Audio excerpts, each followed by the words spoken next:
し波を揃えてゆこうお互いを信じ合う五人の仲間まるでスファイブに預けた命飛ぶぜ宇宙の果てまでもみんなの笑顔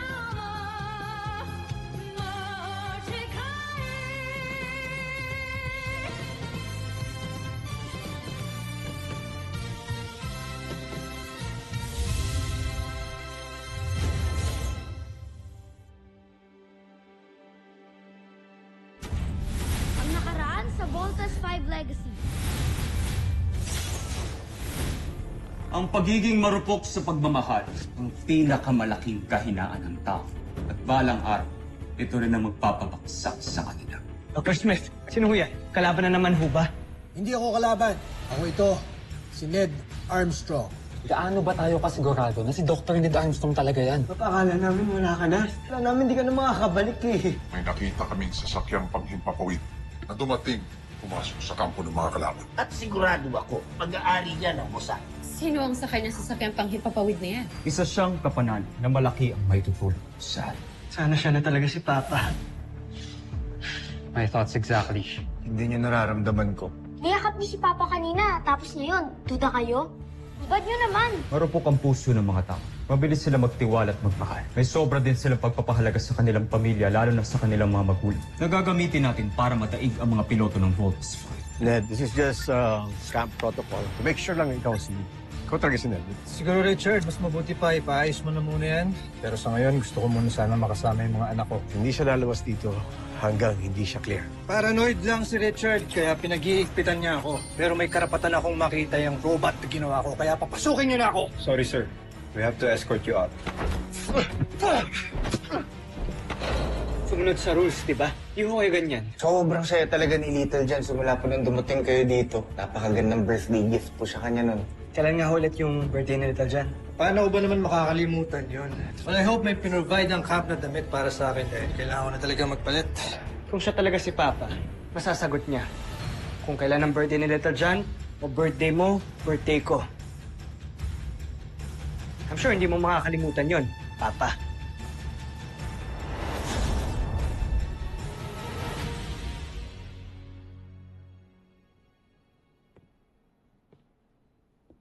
Ano ba ito, Steve?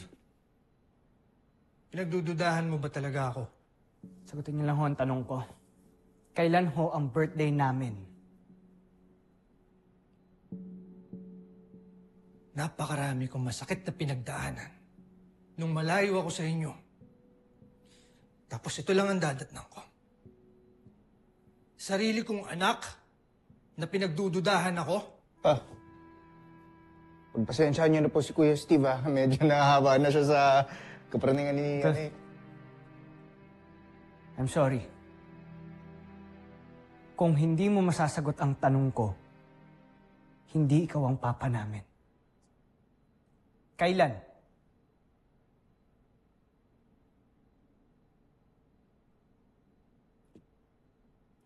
Security! September 10, 2012. Pinanganak si Little John. May 8, 2004 naman si Big Bert. At ikaw, Steve. You were born on August 16, 2002. Kontento ka na ba sa mga sagot ko? O baka may gusto ka pang itanong?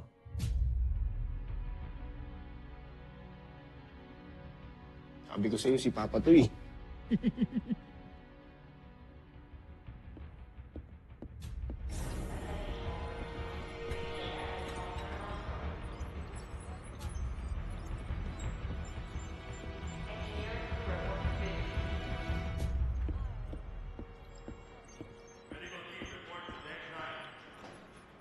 Pa, sensya na po kayo kay Kuya Steve, ha? Pinagdududahan niya po kayo, pero wag po kayo mag-alala. Ako na pong bahala, kakausapin ko po siya. Tsaka magpahinga na po kayo. See you later.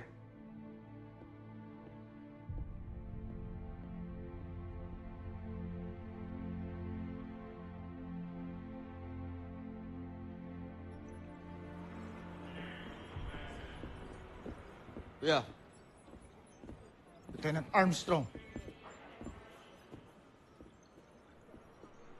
Ano bang problema mo? Bakit bigla kang nawala? Tsaka bakit mo binastos si Papa? Ano? Naniniwala ka na sa kanya? Di ba nasagot niya yung tanong mo? Alam niya yung birthday mo. Birthday nating lahat at ibang detalye. Hindi sapat yun para maniwala tayo, Big Bird. 2 beses na tayong pinasok ng mga busin yan dito, ah. Nagawin nilang lahat para maloko tayo. Bakit mambilis po kasing mauto? Pero ano pa bang kailangan niyang gawin para patunayan sa atin yung totoo? Pag tinitignan ko siya si Papa. Ramdam namin dalawa ni Little John, pero ikaw, ang tigas mo.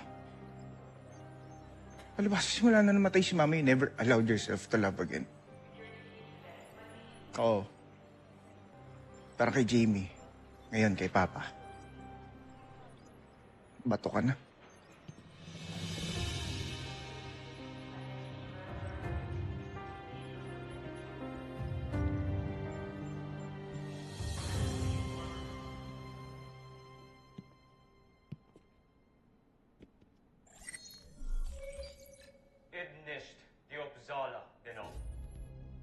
Pinaghihinalaan ako ng mga tao dito, Joffrey. Kaya't hindi ko napasok ang kinaroroonan ng Voltes 5 robot. Inaasahan ko yan. Kaya gawin mo ang lahat para mawala ang pagdududa nila sa'yo. At kapag nagkaroon ka ng magandang pagkakataon, isagawa mo ang aking nais. Pasabugin mo ang Voltes 5 kasama ang 5 piloto nito. Wasakin at patayin mo sila nang wala nang hahadlang sa ating pananakop sa planetang Terra.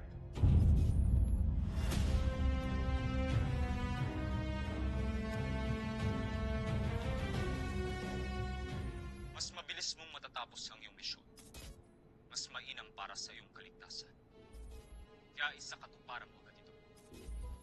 Masusunod, Joffrey. Tama nga ang hinala namin. Kilala niyo nga ang panauhin sa Camp Big Falcon. Joffrey, maaari bang sabihin mo na ito sa akin? Siya ang nilikha ko na kawangis ng ama ng 3 piloto ng Voltes 5.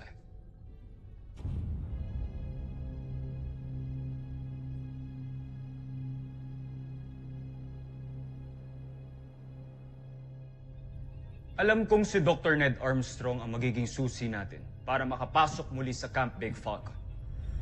Kaya ginamit ko ang ating teknolohiya para gayahin ang wangis ng taong lumikha kay Voltes 5. At nung nasa Camp Big Falcon ako, habang nagpapanggap bilang si Manuel, nilikom ko ang lahat ng personal na impormasyon tungkol sa mga buhay ng kasapi ng Voltes 5. Itong mga nadiskubre kong mga datos ang gagamitin ng aking humanoid para makuha niya ang tiwala ng mga taga-Camp Big Falcon. Wangis. Nagaya niyo nga ang kanyang wangis, ngunit paano kung mahalata nilang hindi pala ito totoo? Huwag kang mag-alala. Najmi. Ang nilikha kong humanoid ay ginawa kong mabangis. Walang awa. Kaya sigurado kung kamatayan lamang ang haharapin ng kahit sino mang makatuklas sa kanyang tunay na katauhan.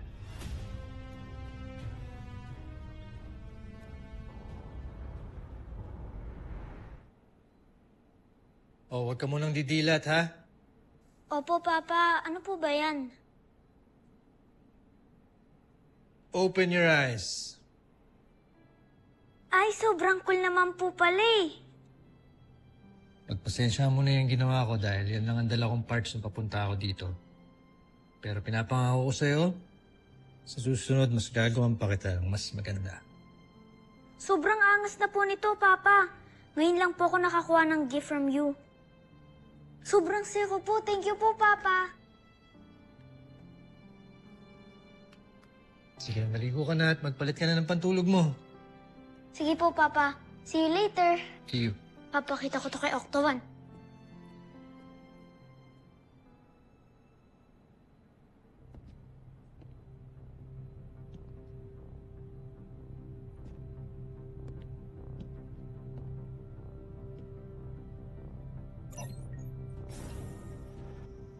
Security? Yes, sir. Magpapatulong lang sana ako mag-operate ng computer terminal dito. Madali lang to, sir.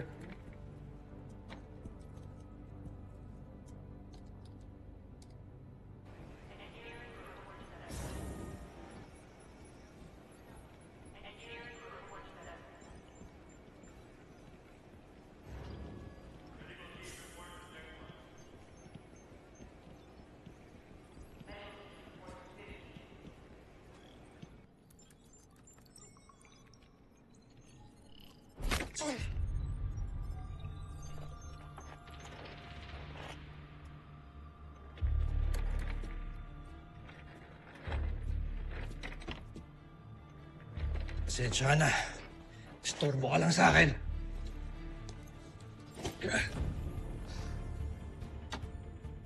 Meron pa akong misyong kailangan tapusin.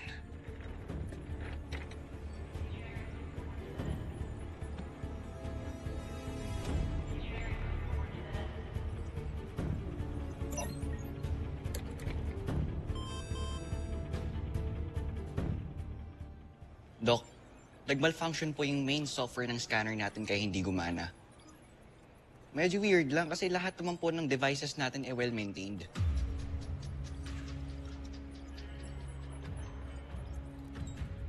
I know. Tataka rin ako eh. Huwag kang kagad dyan. I need asap. Copy po.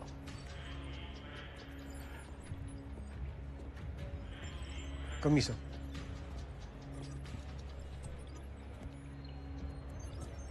Inform the security team. Tonight, they have to be very vigilant.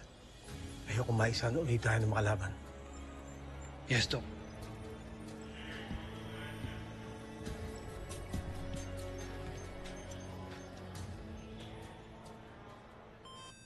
Sino yan?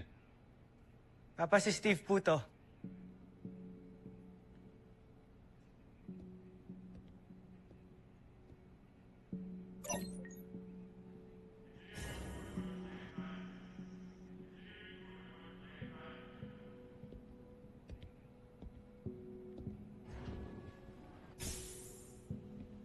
Pa, di ko hata nakita yung security niyo sa labas. Nagpaalam at magbe-break lang daw siya.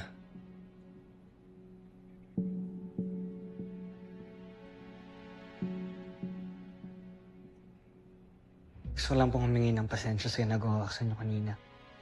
So, nabastos ko po kayo. Di lang ako siguro sanay na nandiyan ka na ulit pa. All these years ba naman nakala ko wala ka na eh. I'm sorry po. Hindi kita sinisisi na nagdududa ka sa akin. Pero balang araw, papatunayan ko ang sarili ko sa'yo.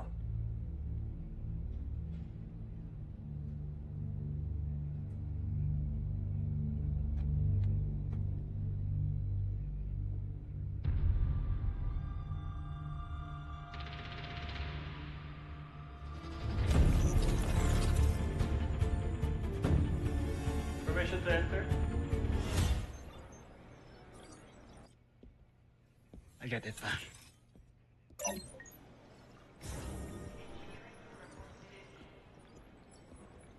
Sir, good evening, sir. Good evening, Steve. Ned, totoo nga sinasabi ng anak ko. Buhay ka nga.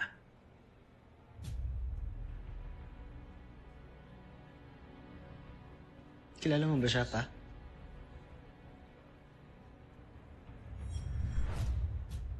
Ako po si Jamie, yung anak po ni General Oscar Robinson po. Jamie. Sina Kuya po, saka po si Ate Jamie at si Kuya Mark, ang napiling pilots ng Voltes Robot.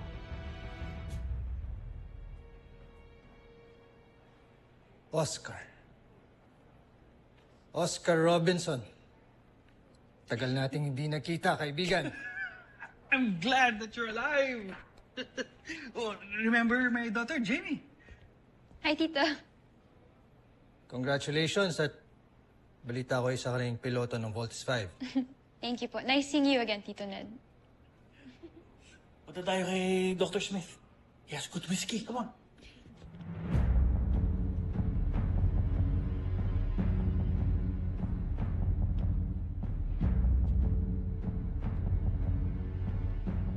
Bakit ganyan yung tingin mo?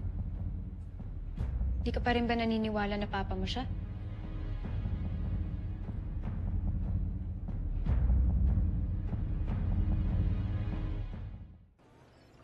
Akala ko pinaprank lang ako ni Jamie. Kamusta ka na, Ned? Kamusta ang mission mo sa Buzan? Bozan? Hindi ba doon ka nagpunta? Ano nangyari? Nakarating ka ba doon? Oscar. Richard! Oh, kanina pa kami nagsimula eh. Shot ka muna. Gusto mo? No, I'm okay. I'm still on duty. Ned, nasaan na ba yung security mo? Pinag-break ko muna at baka matagalan ng inuman namin ni Oscar. Kanina ko pa kasi tinatawagan niya. Hindi ko talaga makontak. Kapag ka dumating siya, pagre-reportin ko agad sa'yo.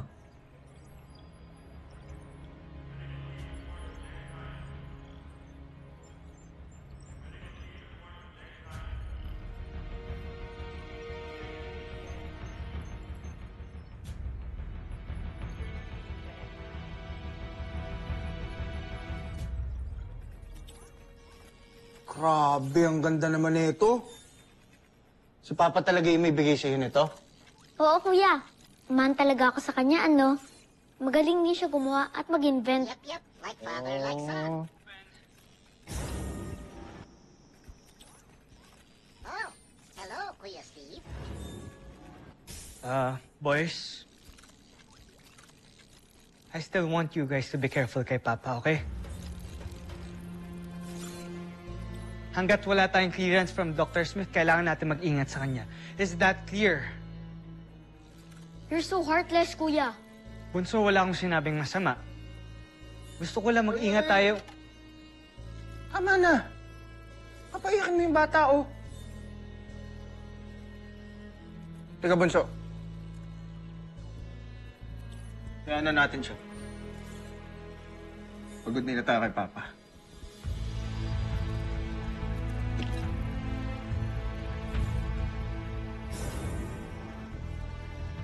That's all right, Kuya Steve.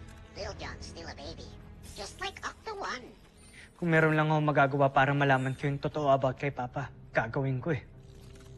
Gusto ko lang matanggal yung duda ko sa kanya. Octo One can help you, Kuya Steve. Ibang may tutulong mo. Oh, Octo One has sensors. I can analyze living and non-living organisms. Octo will observe Dr. Armstrong? If you want. Disilbi ka rin pala eh, no?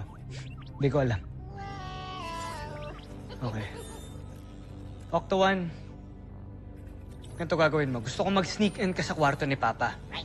Ibabalita mo agad sa akin kung meron kang makitang unusual. Roger? Roger, Roger. Octo One is the 6th member of the Voltes team. It is my duty to protect everybody. Good. Go. Pahanap na kagad si Santos. Gusto ko ma-validate yung sinabi ni Dr. Ned Armstrong. Copy that. Let me know ASAP. Transmission. End. So, pinagdududahan mo din siya? Nag-iingat lang. Ayokong maisa na naman tayo dito sa camp. Ikaw, kamusta naman yung pag-uusap ninyo? Wala ka bang napansin na kakaiba? Wala naman. Except, parang nagulat siya nung kinamusta ko ang mission niya doon sa Bozania. Wait.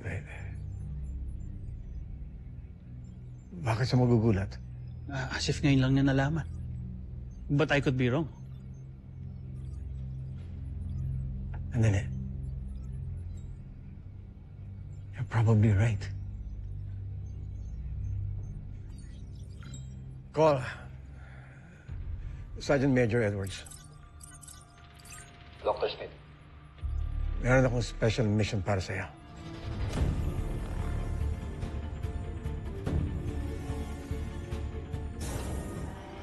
Hey, Steve! Ava, I heard bumalik na daw yung dad mo, ah. Yeah. You know what? I hope to meet him someday. It would be an honor. Sige, palala kita minsan. Really? Thank you. Bakit hindi ka napansin? Nandyan ka lang pala sa'king Ano, Jamie? Gusto mo maglakad muna sa outer deck? Sige. Tara. baka ikaw ang para sa'kin. So, kailan ko pwede ma-meet si Dr. Ned Armstrong? Kung tomorrow kaya? What do you think? Sige, sure. Scanning. Area clear. Octo can sneak into Dr. Armstrong's room. Whoa. Locked door? No problemo. Wow. Here we go. Yoo-hoo. Anybody home? And now, the perfect hiding spot. Ah! Oh, no, no, no. Kuya, are you okay? Scanning vital signs. Cervical fracture detected. Oh, no, no, no. Rest in peace, Kuya. Kuya Steve is right. Something's going on with Dr. Ned Armstrong. Oh, no.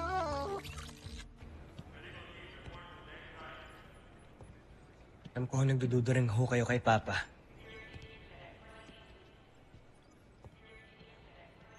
Your father is a friend. Kilala ko siya.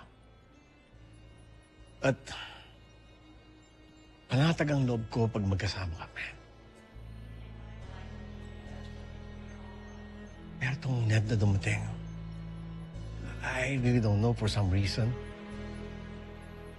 I'm not at peace with him.